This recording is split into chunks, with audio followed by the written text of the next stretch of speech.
এভাবে কখনো সাবুদানা রান্না করে খেয়েছেন? যে সাবুদানা খেতে পছন্দ করে না সেও চেটেপুটে খেয়ে নেবে, খেতে এত বেশি মজার লাগে। নমস্কার বন্ধুরা, বনশ্রী রান্নাঘরে সবাইকে স্বাগত।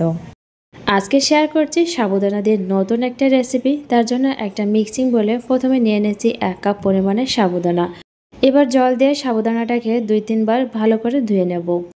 জল দিয়ে ধুয়ে নিয়েছি। এবার এখানে হালকা গরমের থেকে একটু বেশি পরিমাণে গরম জল দিয়ে 5 থেকে 10 মিনিটের মতো রেস্টে রেখে দেব। গরম জল ব্যবহার করার কারণে সাবুদানাগুলো তাড়াতাড়ি নরম হয়ে গেছে। যদি ঠান্ডা জল দিয়ে এটাকে ভিজিয়ে রেখে দেন তাহলে 15 থেকে 20 মিনিট লাগতে পারে, আর চাইলে এটাকে ওভারনাইটও ভিজিয়ে রেখে দিতে পারেন। তবে এটা গরম জল দিয়ে ভিজিয়ে রাখলে তাড়াতাড়ি নরম তুলতুলে হয়ে যাবে, আর এটা সিদ্ধ করতেও সময় কম লাগবে।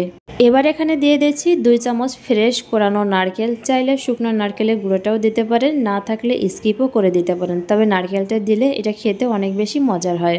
এবার এখানে দিয়ে দিচ্ছি 2 চামচ গুঁড়ো চিনি। অবশ্যই এখানে গুঁড়ো চিনিটা ব্যবহার করবেন, গোটা চিনি ব্যবহার করলে চিনিটা গলতে অনেক বেশি সময় লাগে। এবার দিয়ে দিচ্ছি 3 চামচ গুঁড়া দুধ। গুঁড়া দুধ হাতের কাছে না থাকলে স্কিপ করতে পারেন, আর এই গুঁড়া দুধটা দিলে খেতে কিন্তু আরও বেশি মজার হবে। সামান্য পরিমাণে নুন দিয়ে দিচ্ছি। এবার এগুলোকে একসাথে খুব ভালো করে মিশিয়ে নেব। সাবুদানার এই নতুন রেসিপি বানানোর জন্য বড় সাবুদানা না নিয়ে এই ছোট সাবুদানা ব্যবহার করলে এটা দেখতে অনেক সুন্দর লাগে, সিদ্ধ হতেও সময় কম লাগে। সবগুলো উপকরণ একসাথে খুব ভালো করে হাত দিয়ে মেখে নিয়েছি। এবার এখান থেকে ছোট ছোট বল তৈরি করে নেব।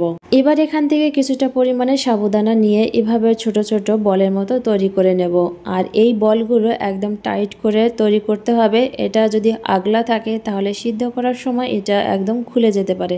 অবশ্যই এই জিনিসটা খেয়াল রাখতে হবে, সাবুদানার এই বলগুলো তৈরি করার সময় একদম টাইট করে তৈরি করতে হবে। আগলা করে তৈরি করলে এটা সিদ্ধ করার সময় খুলে যাবে বা ছাড়ে যাবে। সাবুদানার এই বলগুলো ছাড়িয়ে যদি আলাদা হয়ে যায় তাহলে কষ্টটাই ব্যর্থ হয়ে যাবে। সবগুলো সাবুদানার বল তৈরি করে নিয়েছি, আর এগুলো দেখতে একদম নারকেলের নাড়ুর মতো হয়েছে। আর এখানে একটা কড়াইতে দিয়ে দিয়েছি 2 কাপ পরিমাণে দুধ, তার সাথে দিয়ে দিয়েছি 3টে এলাচ। এলাচ দিলে এখানে দারুণ একটা ফ্লেভার আসবে। আমার এই রেসিপিটি কে কোথা থেকে দেখছেন কমেন্টে অবশ্যই জানাবেন। ভালো লাগলে লাইক, কমেন্ট, শেয়ার করে দেবেন। আমার চ্যানেলে নতুন হয়ে থাকলে চ্যানেলটিকে সাবস্ক্রাইব করে বেল আইকনটা অবশ্যই ক্লিক করবেন। আর আমার ফেসবুক পেজে দেখে থাকলে চ্যানেলটিকে ফলো করে পাশে থাকবেন। দুধে বলক চলে এসেছে। এবার এর ভিতরে সাবুদানার বলগুলো দিয়ে দেব। এবার এটাকে 5 থেকে 7 মিনিটের মতো জাল করে নেব। সাবুদানার বলগুলো দিয়েও অনবরত এটাকে নাড়তে থাকতে হবে, তা না হলে সাবুদানার বলগুলো তলাতে লেগে যেতে পারে। সাবুদানাগুলো যদি ঠিকঠাক মতো ভেজানো হয়, আঙুল দিয়ে চাপ দিলে গলে যায়, সেই সাবুদানাগুলো দিয়ে এভাবে বল তৈরি করে নিলে এটা সিদ্ধ হতে অনেক কম সময় লাগে।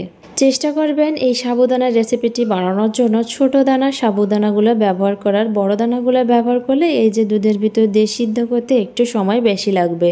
সাবুদানাগুলো যখন সিদ্ধ হয়ে যাবে তখন এর ভিতরে পরিমাণ মতো চিনি আর সামান্য পরিমাণে নুন দিয়ে দিচ্ছি। যে যেমন মিষ্টি খেতে পছন্দ করেন সেই অনুযায়ী মিষ্টিটা ব্যবহার করতে পারেন। আর যে কোনো মিষ্টি জাতীয় খাবারে নুন ব্যবহার করলে খাবারটা টেস্টি হয় আর চিনির ব্যালেন্সটাও ঠিক থাকে। এবার এগুলোকে একসাথে মিশিয়ে নেব। আর এখানে দুধটা প্রায় ঘন হয়ে এসেছে। দুধটা বেশি ঘন করা যাবে না, ঠিক এরকম করে পাতলা করে রাখতে হবে। এটা যখন ঠান্ডা হয়ে যাবে এটা অনেকটা বেশি ঘন হয়ে যাবে, একদম পারফেক্ট হবে।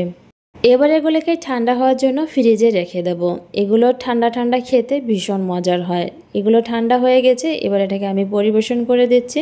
এবার উপর দিয়ে সামান্য পরিমাণে বাদাম কুচি দিয়ে দিচ্ছি, তবে এটা অপশনাল।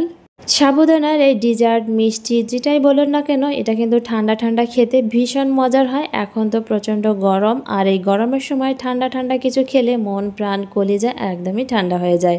ভিডিওটি ভালো লাগলে লাইক, কমেন্ট, শেয়ার করে দেবেন।